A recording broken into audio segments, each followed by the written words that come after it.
विटावा येथे खाडीलगत नाना नानी पार्क उभारण्यात आलेला आहे। या नाना नानी पार्कमध्ये मोठ्या संख्येने ज्येष्ठ नागरिक, लहान मुले यांचा वावर असायचा। मात्र गेल्या वर्षी ठाणे महापालिकेच्या वतीने या ठिकाणी कृत्रिम तलावाची निर्मिती करण्याकरता हे उद्यान नेस्तनबूत करण्यात आले। मात्र दुसरं वर्ष आले तरी या ठिकाणी या उद्यानाची अवस्था जैसी ती अशीच आहे। या उद्यानाच्या परिसरामध्ये मोठ्या प्रमाणामध्ये कचऱ्याचे साम्राज्य आणि डेब्रेज मोठ्या प्रमाणात टाकण्यात आलेले आहे। तसेच या मोकळ्या जागेचा वापर धोबी घाटाच्या वतीने कपडे सुकवण्यासाठी देखील केला जात असल्याचे पाहायला मिळते। उद्यानातील खेळणी, बसण्याचे बाकडे या जागेमध्ये तुटलेल्या अवस्थेत पाहायला मिळत असून उद्यानाच्या बाहेर देखील मोठ्या प्रमाणावरती कचऱ्याचे साम्राज्य साठलेले पाहायला मिळाले। तसेच गर्दुल्यांचा वावर देखील या ठिकाणी होत असल्याचे निदर्शनास आले।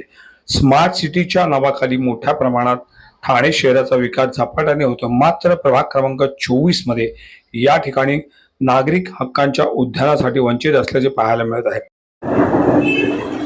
समस्त नागरिकांसाठी जर गार्डन उपलब्ध करून दिलं होतं ठाणे महानगरपालिकेने, त्याची अशी दुरावस्था झालेली आहे की नक्की गार्डन आहे की डम्पिंग ग्राउंड आहे। संपूर्ण रॅबिट, रॉ मटेरियल इतर काय सगळं काही पडलेलं आहे। त्याच्यामुळे समस्त नागरिकांना जसं होतं त्याप्रमाणे नाना नानी पार्क, विटावा रेल्वे लगत असलेले ते पूर्वस्थितीत बनवून मिळण्याबाबत रक्षाबंधनच्या वेळेस आपल्या रेल्वे विसर्जन, गणेश विसर्जन घाट येथे समस्त नागरिक तिथे नारळी भूमीचा आनंद लुटण्यासाठी येत असतात।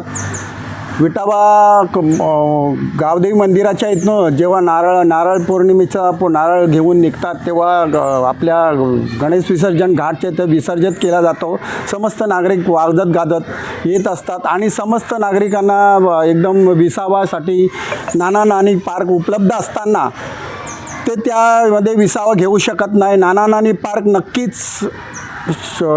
नक्कीच गार्डन आहे की डम्पिंग ग्राउंड आहे याच्या संदर्भात आपण पाहणी करून खुलासा करावा। ठाणे महानगरपालिका संबंधित विभागाला माझी नम्र विनंती आहे की सदर हा परिसर जसं होतं त्याप्रमाणे ठाणे महानगरपालिका नाना नानी पार्क हे पूर्वस्थितीत बनवून तयार करून मिळावे।